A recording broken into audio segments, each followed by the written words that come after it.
Hey, good afternoon, everybody, and welcome to another episode of the award-winning recovery podcast. Get in the herd.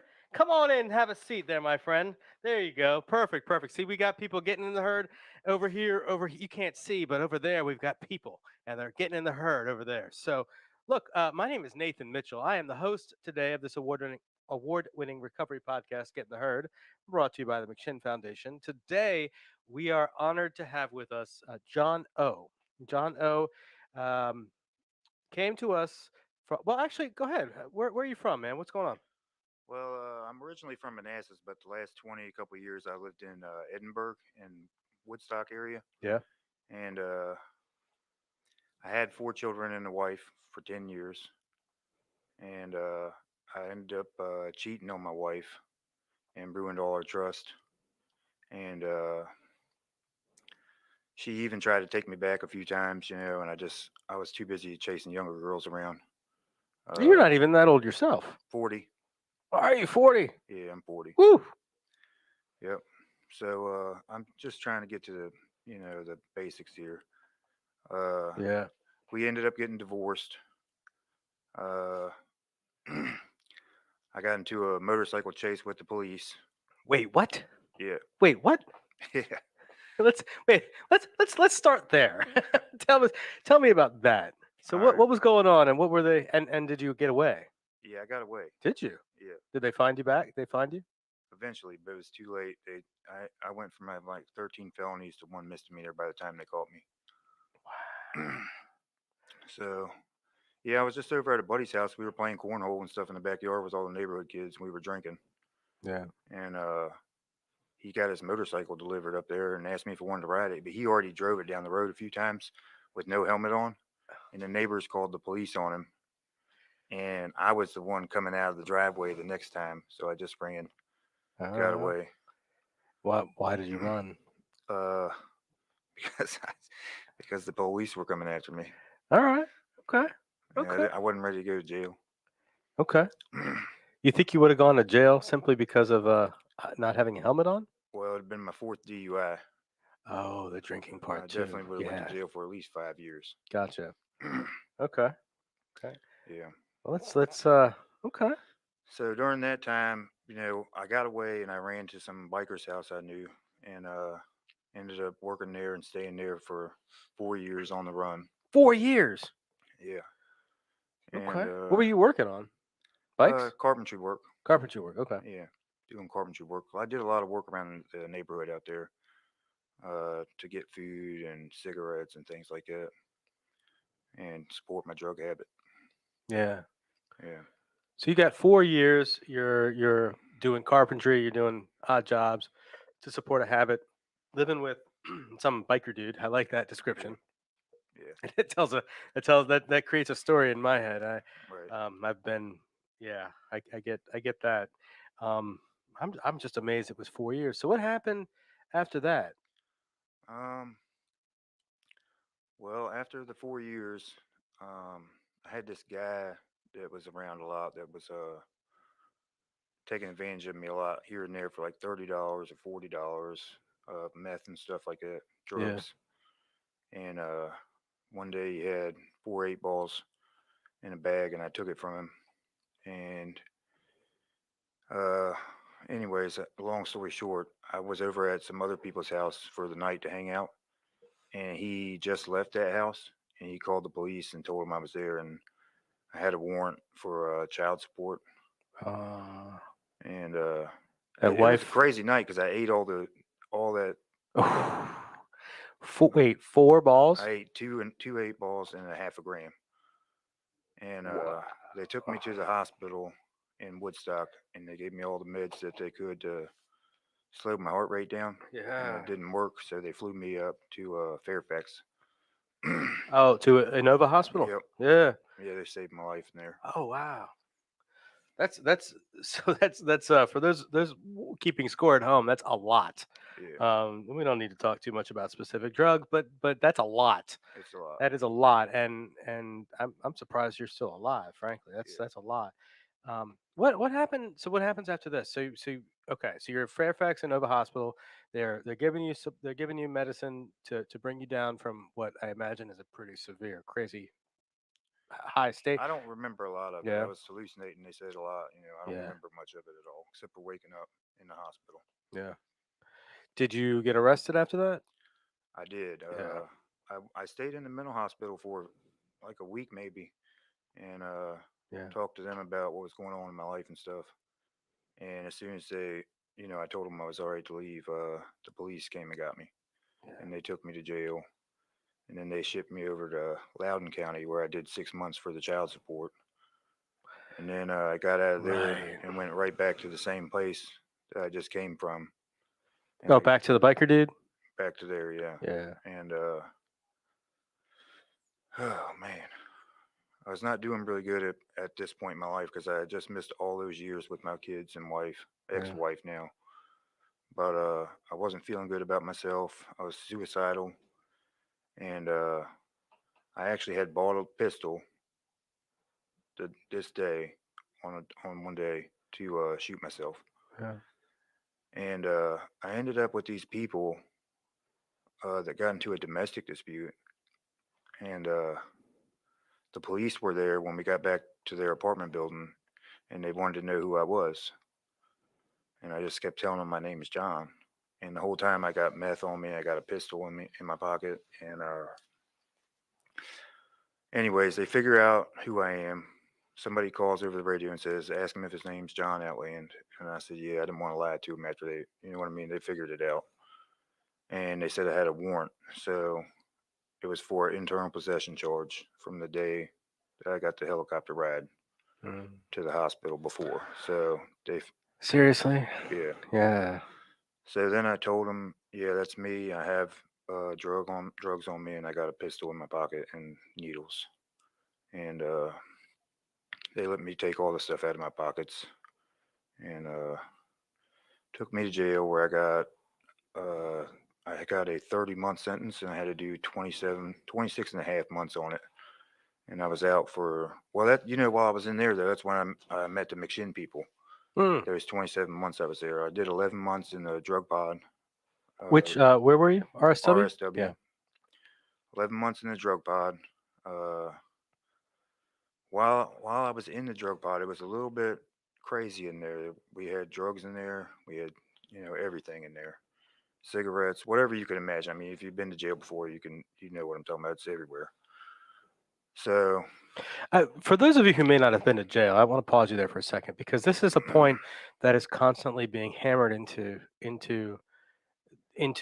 people's minds that okay, the way to stop addiction is to arrest people, put them in jail, and then they won't have access to the drugs, which is absolutely insane because the reality is the drugs are getting into the jails and the prisons, right?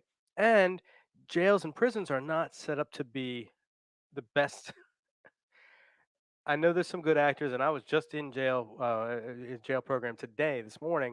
There's definitely good actors, but jails and prisons are not set up to handle mental health no, and substance use disorder. And so, they're not clinics. And so individuals will go and they'll be denied access to life-saving treatment, medications that you might need, like for an opiate, user. It might be, Suboxone or Vivitrol, for well, there really isn't anything for methamphetamines, but except eating and sleeping, right? eat and sleep. I mean, you and I, we're on. Yeah, that was my thing. Yeah, But the reality is, like, I need someone to talk to. I need people. I need not the people in my cell who are just doing the same things I was doing. Like, I need some counseling. I need some therapy. I need something, yeah, to deal with the underlying issues that are causing me to act out and use drugs and alcohol to a deleterious effect in my life. Deleterious. But we'll look that one up later. Um, so, but anyway, please continue. So you're McShin at RSW, yeah. for those 11 months. While I'm there, well, I was there for 26 and a half months, Okay. but 11 months in the McShin program.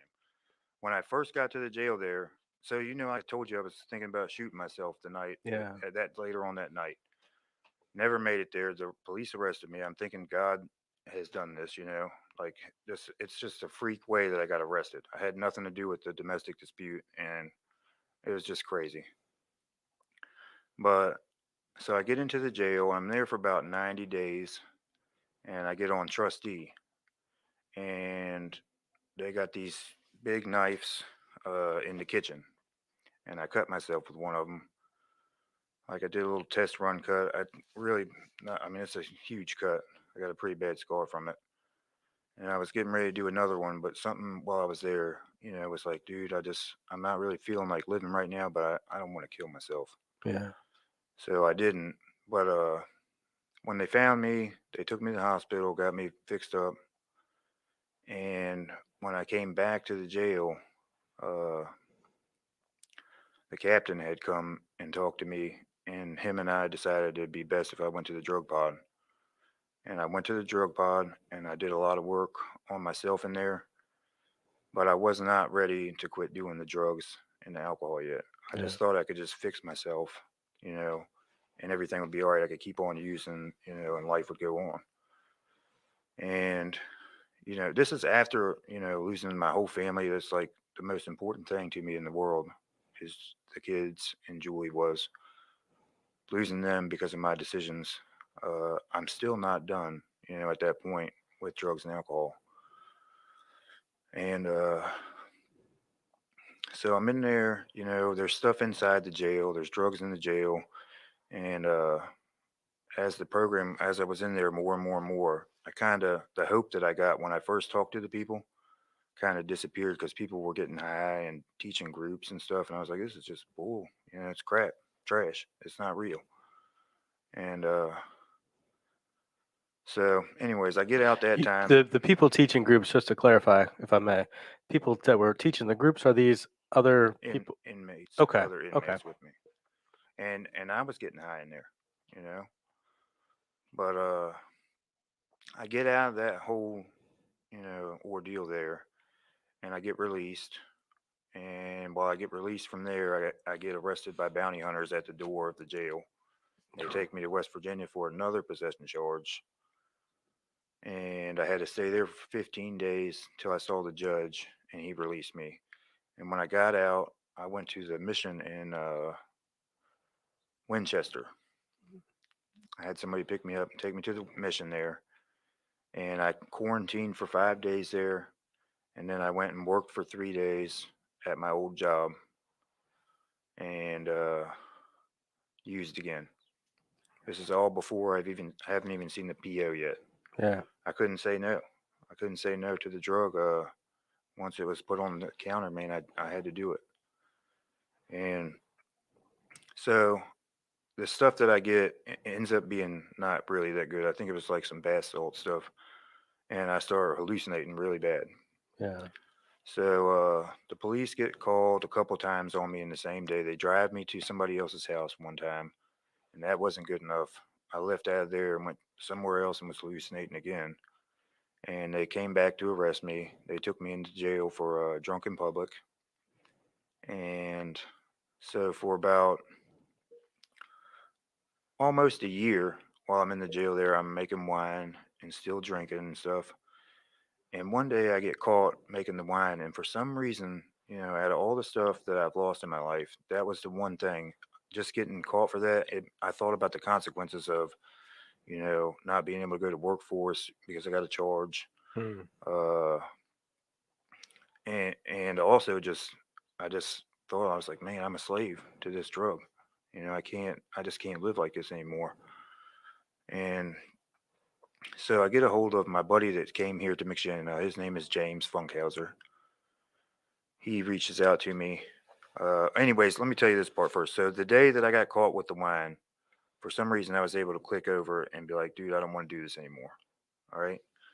So then I'm talking to James about it, and he's saying you can go to McShin. You know.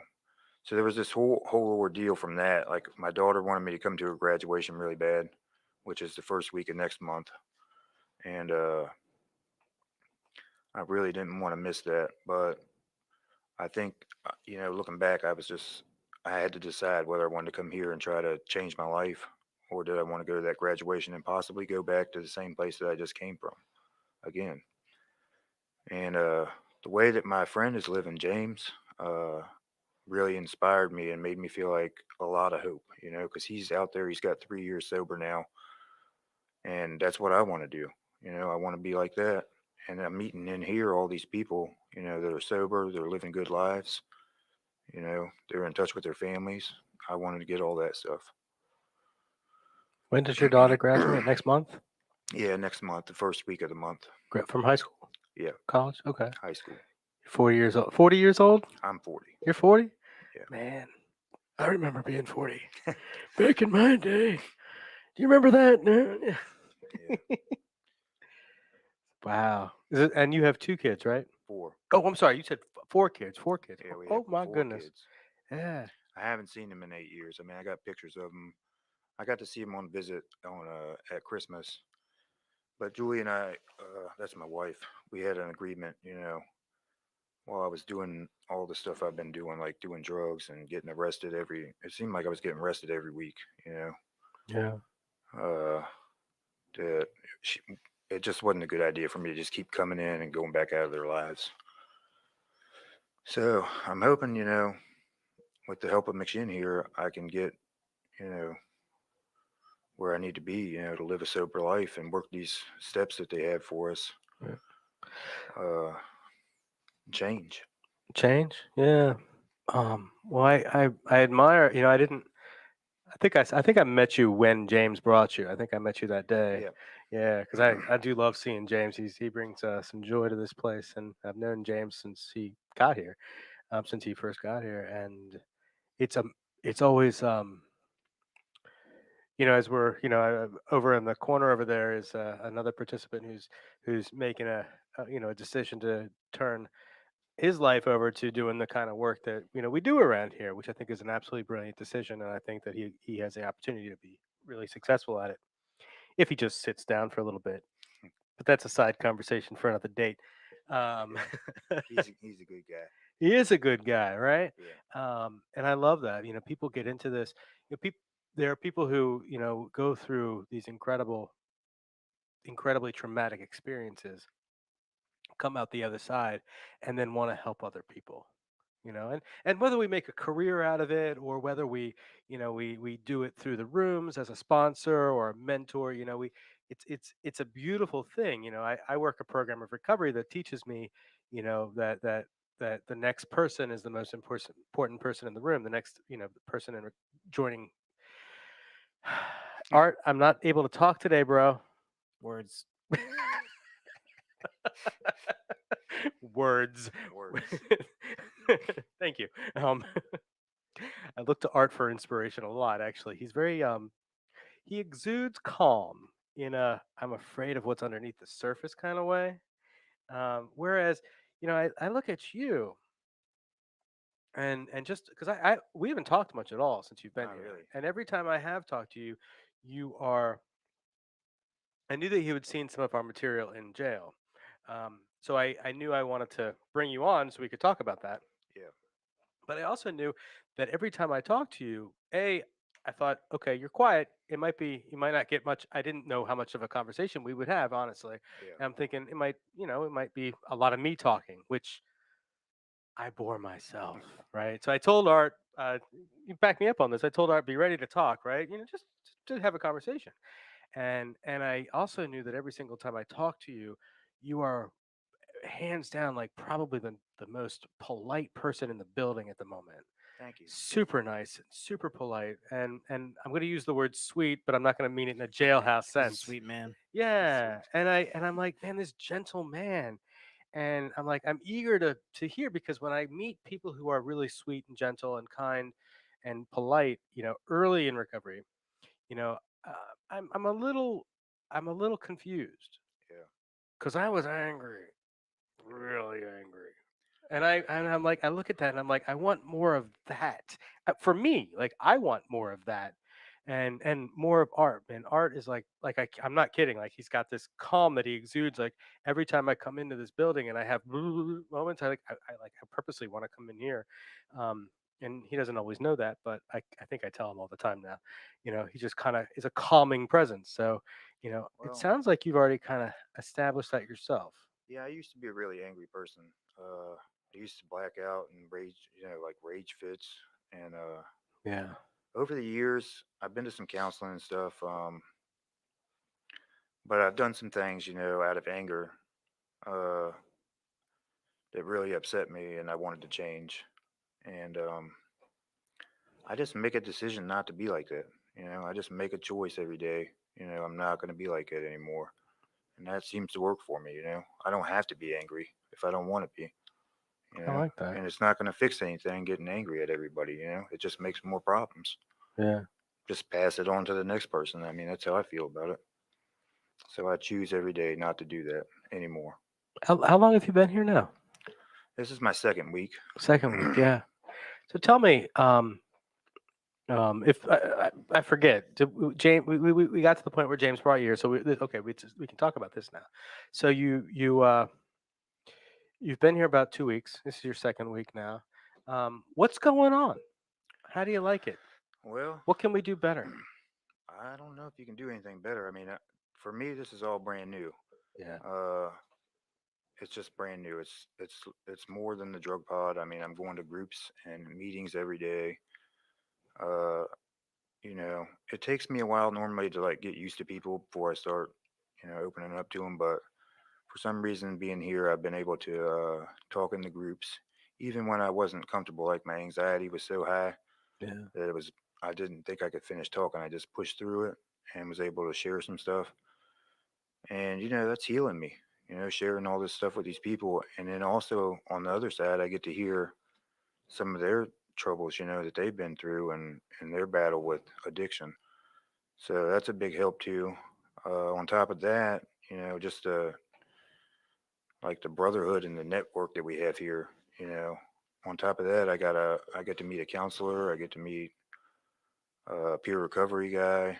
I got a really good house with a bunch of good guys in it that I live in.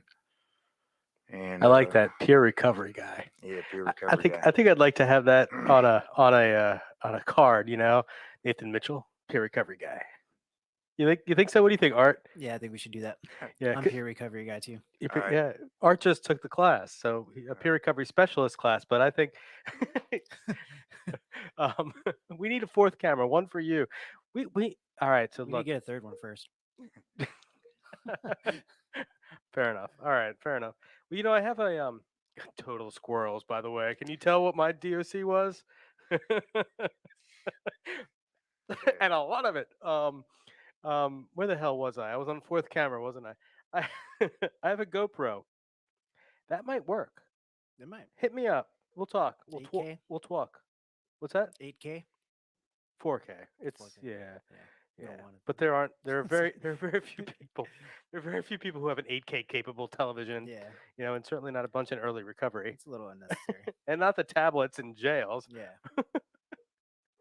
I love you, Art. We'll get there though. We'll get there. You'll be all the K's. Yeah. And so now you're on here and you're telling your story, and I really appreciate how honest you've been and how open you've been with your story. Because I find that there are some pieces of my story that I don't always talk about, and I'd love to say that I've dealt with all my stuff and I'm all great and life is unicorns and rainbows and I'm farts are roses, and but the reality is, as Roger and I were just talking in the office earlier, for me, some of that stuff, even stuff I've dealt with, will pop up sometimes at unexpected moments. I had a really vivid metaphor for that earlier too. I wish I could remember. It was completely inappropriate and silly. I don't remember what it was. Oh yeah, it was inappropriate and silly. I can't say this on the air, but the damn it, I hate when I do that.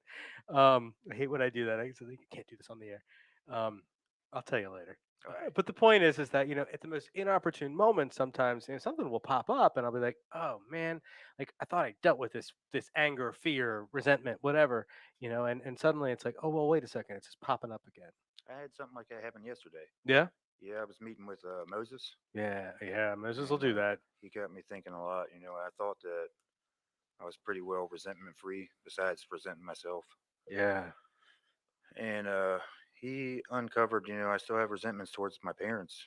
I have to deal with. I got to work on all this stuff. yeah, And I'm sure I might have some more. I'm sure there's more to be uncovered. I mean, I got a lot of years packed in here. yeah. You know, not not good stuff.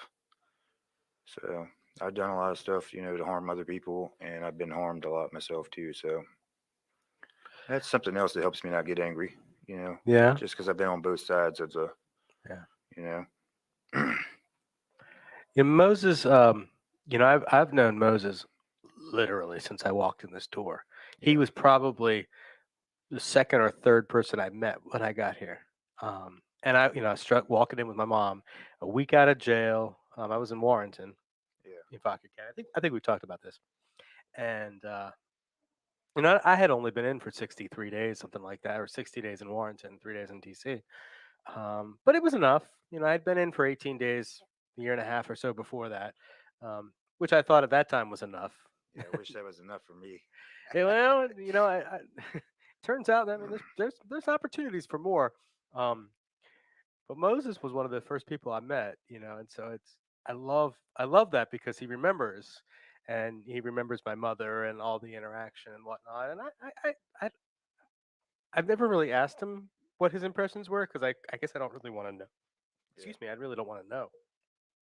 Um, and he's constantly referring back. He does constantly refer back to that, and look at where you are now. yeah, And I sometimes, actually, most of the time when he says that, I beat myself up. If I'm being completely honest, transparent here, most of the time, if not all the time, when he says something like that, I beat myself up for not being farther along like I want, yeah, you know. But I'm grateful when he does that because it's I mean Moses is, we call him a mind ninja, he yeah, really is. He gets in there and I want yeah, to say f stuff up, he does in a great way. So, I love that he does that, and I love that ability for me to pause and reflect from somebody who I look at and I'm like, wow, I appreciate you because you're amazing, and yeah. you know, He's got a different way of getting information out of you too. He like he presents things to you, and then he gets you to answer the question. Like he'll ask you a question, and then he'll have you answer the question yourself. and, So and don't ever say you don't know to him, yeah, because I think his standard response is something like, "Well, if you did know, what would that look like?" yeah, I had the honor today. We have jail programs. At RSW, we've got a program. We've got a program in the Pamunkey, and we have a program in Richmond City Justice Center over here. And I was cleared to go into that, months and months and months ago. And today was actually the first time. This morning was the first time that I went oh, and that's did that. cool. It was really awesome.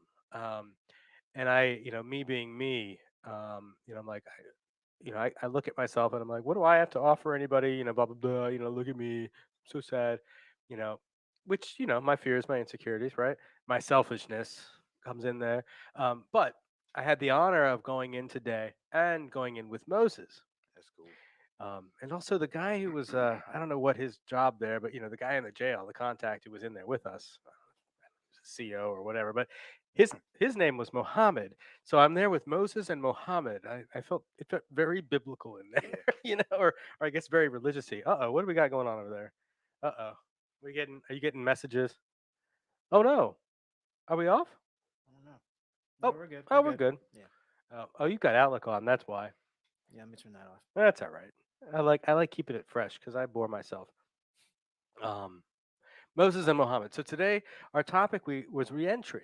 And I thought, I mean, that's obviously, it's a great topic. It's very applicable, and also to me, it's like, right. you know, I'm selfish. I want to talk about what I want to talk about. And what I love is that Moses made it so interesting. He did these. He did some role plays. He actually pretended to be someone's mother, which was kind of cute. But and it was funny because I mean, obviously we got past the laughs at first, and then his responses apparently were very much like his mother would respond, and it was interesting the way he did that. I was really grateful to have that experience because I know how important that was for me when I was in jail. Yeah, And just having somebody come in who didn't look down on me, who didn't tell me I was a sinner, because did they come in and tell me I was a sinner?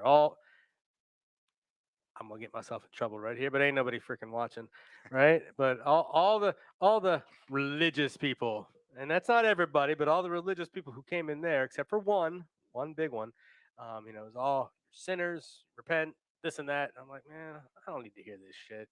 yeah, I feel bad enough as it is, and Then we have these peers come in who, as it turns out, there's one guy is actually a fairly religious guy, but he just came in and talked to me like a human being.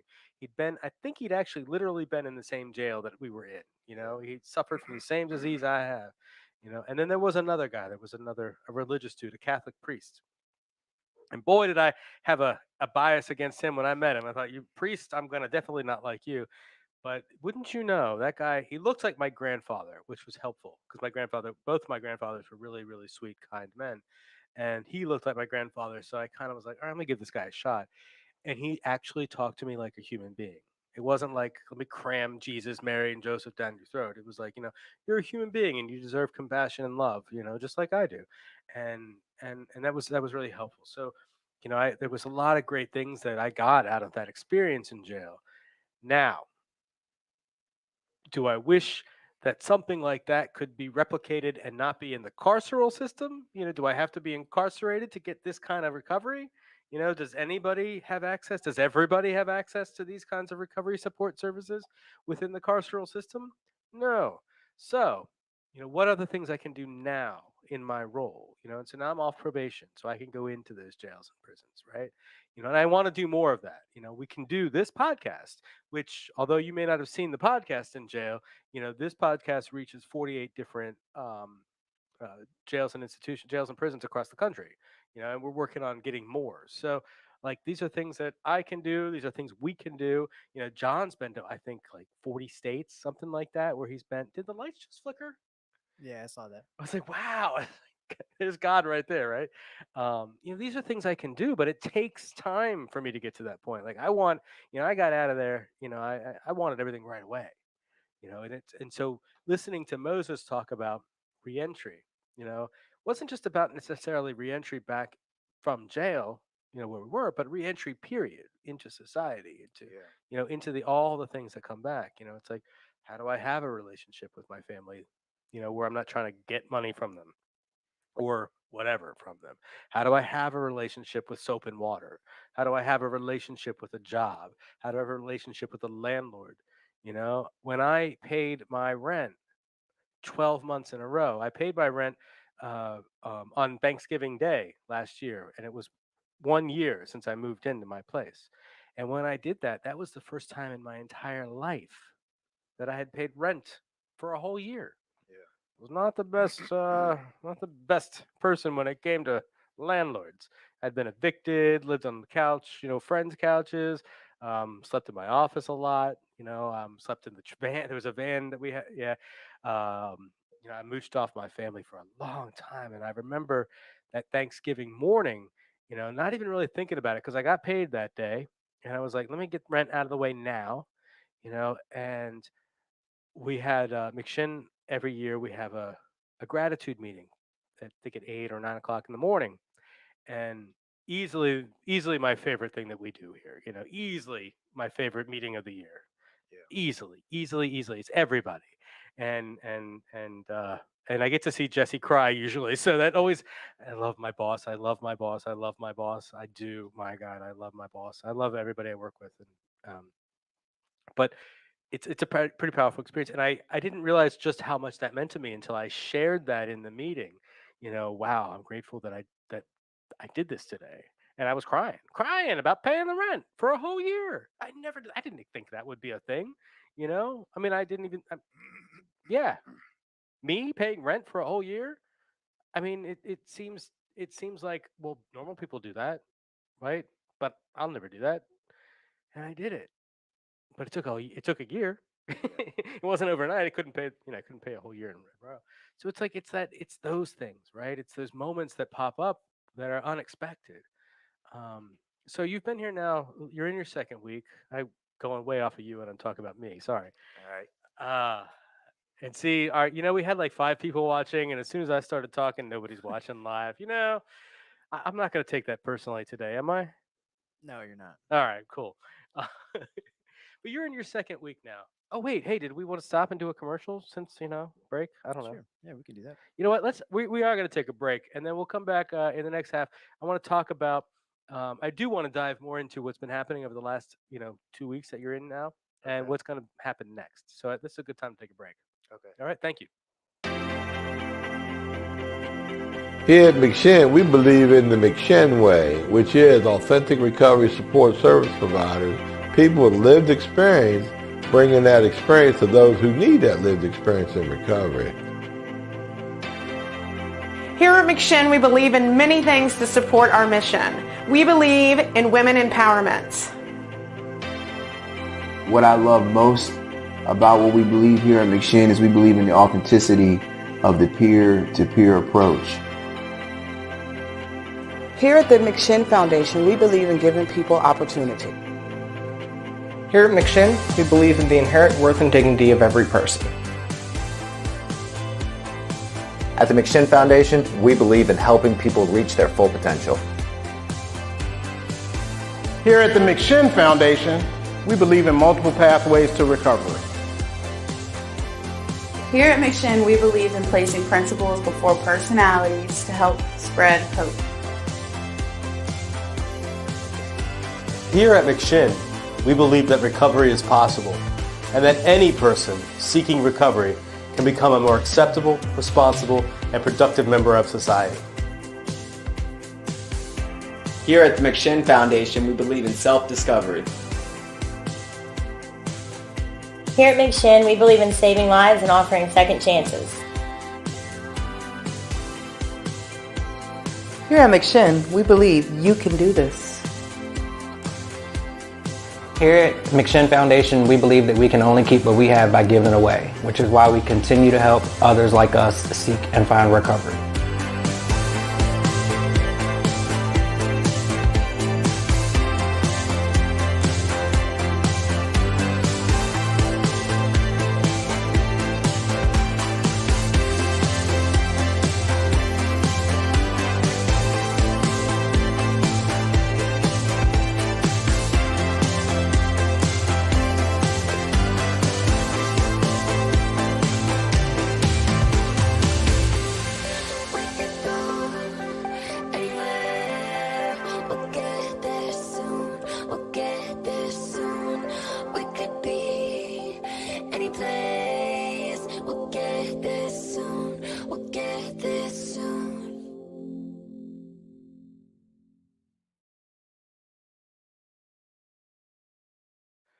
Well, hey, everybody, and welcome back to Get in the Herd. My name is Nathan Mitchell. I'm your host today. And we are seated here with John O., who comes to us from Northern Virginia, well, outside the Beltway, up there. Comes to us from one of our jail programs, comes to us through McShin alumni, and we've been having a really, really deep, honest conversation. I appreciate you. Welcome back, John. Yeah. Yeah. During the break, John was expressing his anxiety and sweating a little bit. I said, "You're not sweating because of anxiety. You're sweating because we have to turn the air off to do the show." And the advantage of that is that when it gets really, really hot, like really unbearably hot, it's time to land the plane and say the show's over. So it keeps us quiet. It keeps us, a show. Anyway, welcome back, Art. How are you? I'm good. I'm here. You're good. You're here, Present present, for the most part. Yep. and welcome back, Roger. Way over there. Yeah, we got it. We're gonna have to. We have to make it a point. Testify Tuesday. Walt's watching the show. Walt, Walt, Walt. Oh my goodness, my friend. I miss you, Walt. I'm so sorry. Today, yeah. So, man, I'm all over the place, aren't I? Walt will come on the show. Walt used to do a show every third Tuesday of the month. Now we were gonna do it today, but Walt would do Testify Tuesday. And that show was a scream. And I'll bet we would have more than 3 people watching right now if he were doing the show. I'm just saying, Walt, we miss you. I love you, buddy. Also, you took your Keurig with you. I don't understand, man. People in my office getting coffee now. So anyway, welcome back, my friend. So you've been here now just a little over 2 weeks. You're enjoying the groups. You're enjoying the camaraderie at the house. I get that. Um, what are you finding most effective with the groups? Let's talk about what happens during the day. Uh, well, I just feel like I'm getting all this stuff out of me, that's been bottled up in there for all these years. I'm able to talk with other people that know exactly what I'm talking about, and they've been in my same position, going through the same things I've gone through. And, it makes me feel not alone. And I don't know, it just gives me like a sense of belonging, like I belong here, you know, Yeah. to be around other people that are like me. Uh, you know, for a long time, I thought that I was just a screwed up person. You know what I mean? There was something really wrong with me, and come to find out, you know, I had a disease, and you know, that made me feel a little better about the whole thing, that it was a disease.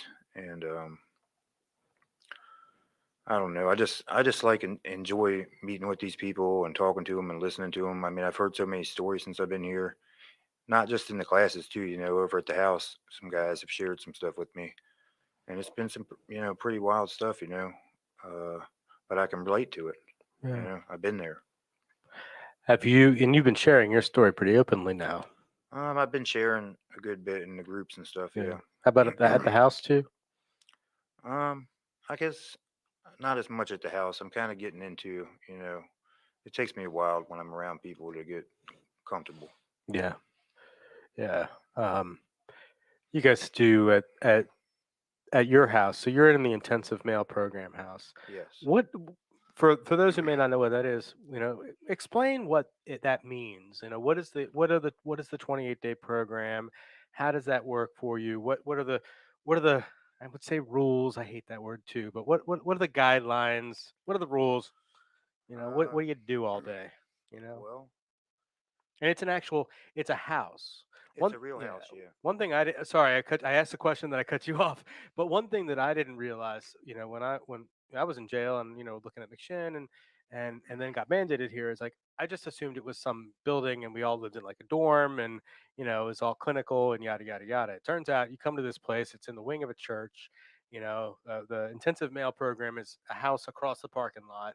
You've got a step up house also within walking distance, you know, a couple different other houses within walking distance, and you're basically, you know, you're one big giant leap back into society, Yeah. you know, but with a whole bunch of people in the same boat. So what's the 28-day program?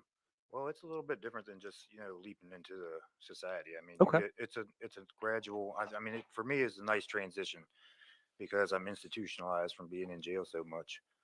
Uh, it was a really easy transition so far.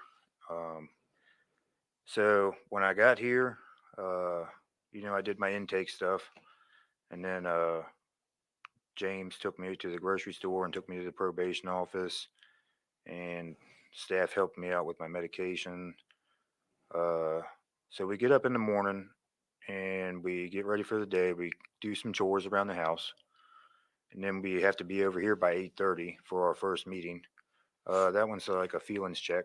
You know, we just go around the room and tell everybody how we're feeling, if anything's bothering us. After that, we got to do chores here at the church. We got to clean the church up. You mean you got like 2 hours of cleaning when you get up? I wouldn't say 2 hours. I No, mean, if you, no, I shouldn't take you that long. it's like 10 minutes at the house. Like maybe a half hour Okay. for both. For both each two a half hour, like 15 minutes each. Yeah, Yeah. Okay. yeah. Cool. So I hear chores twice, and I think, oh man, I'm doing nothing but cleaning all day. What are these people doing? yeah. Yeah. So we have about 3 classes or meetings. Some of them are AA meetings, some are NA meetings, and some are just classes. You know, that somebody's like a peer recovery person teaches to us. You know. The peer recovery guy, Yeah, peer a recovery. guy. PRG. Yeah, PRG. So we go to about 3 or 4 classes by lunchtime. So at 12 o'clock we have a high noon meeting. That's normally a AA or NA meeting, one of the two. And after that, we get a lunch break from 1 to 2, and then we're right back into classes at 2 till about 4:30. Yeah. Um, there's other stuff going on, like you know, while you're here, you might get pulled out of a group, and you might have to go see a counselor, or you might have to go, you know, take a survey or something. You know, they got all kinds of stuff. I mean, uh, I've been taken out for a couple times, you know, to get groceries. Um, they just went and got my medication for me yesterday again. So, I mean, it's going, you know, it's going really good, and I stay busy all day long. We go back to the house around 4:30, and we normally all try to get something to eat, and then around 5, 6, and 7, we have more meetings, and then we go back to the house after those meetings, and we have a thing called a 10-step meeting, Mm-hmm. and that's where you just say some things that you're grateful for, something you did good today, something you did bad today, and if you have any resentments towards anybody. And it's good to get it off my chest, going in there and just saying those few things. It wouldn't take but a couple minutes maybe, and I feel good from sharing. Yeah. But other than that, we might have some more chores at the house before we go to bed, but it's not too much. Back in my day, when I was a participant here, back before we had electricity in the building, um, we used to do. Now the chores are important, and for many reasons. We used to do the chores twice a day, and then we did them 3 times a day, Yeah. and now you do it once a day. Well, that's when I do mine. I mean in the building. I mean here at the Oh yeah, church. once a I'm not day. talking about the house. At the house, it's kind of like ongoing. Yeah. I learned something about. I think Art's house. I think it was your house. I think you guys all do your chore and send a picture to the house leader. Is that Yeah, correct? we do that at Smith House. I wish I had thought of that. Accountability. Yeah, I wish I had thought about that. We can't Um, do that at our house though. well, 'Cause you we can't have can't. cell phones. No. But I was a house leader for a long Trick time. question. Yeah, right. Hey, let's look at this. So we got Walter testifying on his recovery. I love that. And then Debbie Rosenbaum says something. What does Debbie say? Debbie is our chairwoman. So she's the chairman. I forget. I'm sorry, Debbie. We talked about this. She's the chair of our board of directors, and she's really sweet lady. She says, "Welcome, John. I'm happy you found McShin and recovery. All the best to you." Thank you. Debbie, it's really good to see you watching. It's been a while. We haven't seen you. I know you've been busy working. I got to see Debbie. Uh, you were there on Sunday for the Yes, at the dedication. cookout. Did you meet Debbie then? I'm pretty sure they announced her. Uh, You might, yeah, they introduced her. I think. I Introduced think they did. everybody. Yeah, Debbie. Yeah, they did. They did. Yeah, she's the chair of the board, and so yeah, John was there with all of us at the dedication of the Brenna LaFleur house out in Chesterfield. It was a really nice event. Yeah. I liked it. It was a good story too. I mean, that woman. Too far away though. It's really sad she lost her daughter, but she seems to be a big supporter of people in recovery. Yeah. She wants to help. Well, I'm glad you mentioned that, and you all know Marta from that, and I think all three of you do from that, and probably never met her before. Never met her before. And COVID has done a lot of things around us, and she has some pre-existing conditions that preclude her from really wanting to be too close to getting the opportunity to get sick. When back when I was a participant here, Marta came every. I think it was Wednesdays. I forget. Marta came with Debbie. Marta and Debbie came at least once a week to do crochet. Yeah. And right, yeah, you look at me like, yeah. And what's funny, like everybody, I never actually did crochet because I can't see. I mean, I've got terrible vision. I'm just like I would get so frustrated. But I would sit there and enjoy because they would crochet scarves, and then I think the idea was they left the scarves around the city for just anybody to pick up, if they needed it. But it was always just the best energy. The two of them, Marta and Debbie, coming in and bringing this incredible, just hey, we don't need to talk about our feelings if you don't want to. We're just going to do something that might help somebody else. That will absolutely help somebody else. Actually, we're just going to do this thing right here. When I think too much about it, we're just going to do that. And whatever comes up, comes up. And that's what it is. And I love that because you would get like these big, giant, grown men with tattoos on their neck and just sit there very calmly and quietly talking or goofy with Marta and Debbie crocheting and getting some stuff out. It was really a beautiful experience, and I'm grateful that I got to be part of that. Once a month, excuse me, Marta and Debbie too, and then a couple other people would come in and they would quilt. We would quilt, and some of those quilts I don't know. I don't know if they're at your house anymore, but some of those quilts are in your house. I have one. You have one. I do. Yeah. I haven't seen any of them. Very nice quilts. Yeah. They are nice quilts, and it's like the sweetest, home thing. It's just like, all right, we're gonna do this thing that's gonna help somebody else, and we're not gonna put too much thought into it. We're not gonna judge you. Oh well, that person doesn't deserve to be warm. I mean, I'm being silly, but it's true. It's I've like heard people say stuff like that, like they don't want to give somebody like money or something because of what they're going to do with it and stuff. Like, You know what I Well, mean? I'm one of those people though. I'm Right? not. I won't. Well, yeah, no, I will not. I will absolutely buy somebody food, Yeah. and I have done that. I will meet you and put gas in your tank, if I can. But I've had seen it too many times where somebody has used the money that's been given to them, and they or the person they're with is no longer alive, and I'm just like, I don't want Okay. that on my conscience. Yeah. That's a big thing for me. It's like I'm not. If you want to use, that's your business. I'm not going to help you Right. use. That's your business. I'm not judging the using part. I'm just not going to facilitate because it's dangerous out there. That stuff is killing people left and Okay. right. So anyway, I'm sorry I jumping understand. on that and yeah, but I will absolutely, and I have. I mean, if I can and I can do it, I mean, I'll take somebody and get something to eat. Take them to the grocery store. You know, and I, it's actually quite an honor to be able to help people like that. People did that for me. I didn't come here with a lot. I came here with as I tell the story all the damn time, but like I came here with my bag of groceries, my bag of clothes, and no money, no job, nobody. I didn't know anybody here, except except one guy, but I didn't know he was here, and we had no real history other than sharing a block in Fauquier County adult daycare, adult detention center. Well, So if it wasn't for the people that are helping me now, I wouldn't have anything either. I mean, James bought me clothes. His mom bought me hygiene stuff. Uh, yeah, Cricket got me in here. They got my medications and groceries taken care of. I mean, I don't need anything. Everything, is provided for me, and I couldn't ask for any more. yeah. What happens after 28 days? For me, I've already decided I'm going to stay here. Uh, Plan right now is to get the 28 days done, go into one of the sober living homes, and continue to go to the classes during the daytime in the beginning. And I'm just going to do weekend or little afternoon jobs to pay for rent and to get things I need. Uh, but for right now, I'm not going to get a full time job and start doing that. I think I need a little more, time in the Yeah. classes and stuff, and I'm going to take as much as I need. You will go through, I think this week. Are we doing recovery coach classes this week? I'm not really sure. Cool. I should know this too. But I think the recovery coach classes are this week. Okay. Thursday and Friday. Everybody who goes through intensive goes through the 2-day class. Yeah, it's a 16-hour recovery coach training. Yeah, well, that's one of my goals on my goals. My is to go to the peer recovery coach and then the PRS after that.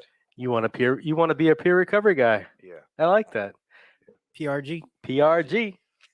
Are you down with PRG? Oh man, I'm terrible. Look at Roger. He's like, oh my god. Yeah, Roger's thinking I'm going back to Maine sooner rather than later. Let's get the hell out of here. Can't wait. By the way, Roger, thank you for the Maine weather that's now outside. It's cold and wet. End of May, whereas it was like 95 the other day. It's like I think it was not even 60 when I walked in the building. Thanks, Roger. I'm blaming you. Yes, recovery coach training. Perfect, Walter. Thank you. Yeah, so you'll get to do this recovery coach training. And so what's nice about that is, it's a there's a lot that goes, there's a lot that gets thrown at you and you take or leave, whatever you want from it.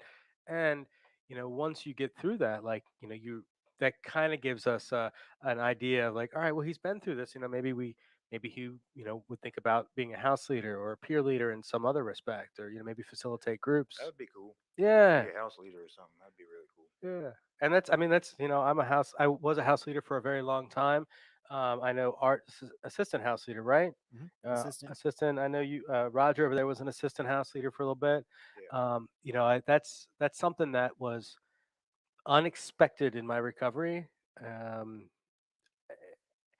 and one of the things I am most grateful for, I was telling Roger before we got on here that it's probably, I mean, it's easily in the top 5 things in my life, like experiences in my life, just learning how to, um, learning how to not take things personally, learning how to, because I don't know about you, but my relationship with the truth Yeah. at the best of times hasn't always been as great as it could be. Certainly in early recovery and certainly in active addiction, it was not. Um, Truth was fluid. It- putting a spin on that too, right? Um, and that could be, for me, as a person, as a house leader, as just anybody, as a person in the house, meeting people and becoming friends with people, and then recognizing that, oh shoot, that this person has a disease of addiction too, and oh shoot, they just went back out and started using again, and they didn't, "Well, why didn't you talk to me, why?" And then I can take it personally. That's something that I work on still, as far as my people pleasing and my codependency go. But being a house leader, taught me how to be responsible, not only for me, and now I'm responsible for other people. um, and also, Roger and I were talking about the challenges of being a house leader in a step up house versus like the intensive house where y'all are confined together, basically move as a unit most of the time throughout the day. So you're with each other, and that can be really amazing. Which it sounds like right now you guys are on an upswing, or sometimes can be really frustrating. Sometimes, if there's one person who comes in the house, it could rock things up a little bit. And there's challenges, and then there's opportunities, right? With everything. So, as a house leader for one of our step up houses for a long time, the opportunity for me was to build community within, and the challenge, but the opportunity, was to build the community, within our own house, while recognizing that, 12 of us living in this house together, everybody's got a job that they go to. Some of us have girlfriends or whatever that they go to, other family and lives. And that's the whole point of the recovery, in Nathan's humble opinion, is to start, getting back into whatever that life is, that gives me a sense of purpose, and creating community within that. So one thing that I always did, um, often did, I should say, is we did Sunday dinner at Chamberlain, and I would just cook, and we did dinner. I think we did dinner at 4. We did it early because there was a 6 o'clock meeting. Sunday Hope met. I think they still do here, an NA meeting, and a lot of guys wanted to go to that. And then I had an 8 o'clock meeting that I went to. So like, we did it early so people could come and eat. And sometimes it was just the guys in the house, but more often than not, other people would show up, and then we invited them. We had sometimes 40 people show up for dinner. And that was amazing. Like that kind of stuff. Like, you know, I don't know what to do all the time, but I know everybody around me needs to eat. Right. But I mean that dead ass. It's funny, it is, but like sometimes I don't know what to say. I'm way more socially awkward than I ever really realized, until I got sober. Until I found recovery, recognizing that I did a lot of drugs and alcohol to make me social. And now it's like, oh wait, I'm social. Wait, no, I'm not really. It's an interesting dynamic that I'm only fully starting to embrace, what anxiety means for me, what depression means for me. And it's taken a long time to get to that.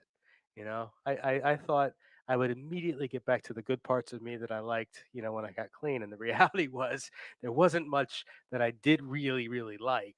And even the stuff that I did like, I didn't quite know how to do it without using. So it was like, okay, I got to learn all this stuff. Ooh. And I say that because you're 2 weeks in, man. And I think that's beautiful. I think that's beautiful because I love your attitude, right? You come in here, embrace the world, and just say, "I want to soak it all up." Yeah. You got some beautiful people, here in this building. You mentioned cricket and honesty, and John coming to RSW to share and sharing that hope shot, right? I still sometimes, not even still, I like it's pretty much all the time. I pinch myself and I'm like, wow, I get to do what was done for me. And I get to walk into my bedroom at night, close the door, and I'm like, all right, cool, man. I got to do some cool shit today. Yeah. Yeah. Um, what are your hope? Oh gosh, we're at an hour. You got it, man. You got. We need like a flashing light or something that says, 5 minutes. You're So doing I didn't. such a great job. I just didn't want to interrupt. See, I'm gonna always blame other people for my mistakes. I didn't realize we were at the hour mark, man. Let's wrap this up. But I wanna give some thoughts, to you. So you said 2 weeks in, you're already considering staying here and thinking about sticking with groups a little bit more, trying to get some odd jobs a little bit here and there. I think there'll be lots of opportunities for that. Sticking around the building, sticking around the building, you'd be able to pick and choose a little bit more of the groups you sit in on, and then sitting in like Clay's office or hanging around Jesse. Yeah. Stuff always just happens. It's like, hey, I need 3 guys to go do this, or hey, this weekend we've got, we need 8 people to go to the racetrack and work an event. That happens around here. Right. So like, that's cool. I I've love already that. talked to Clay about it. Yeah. Yeah.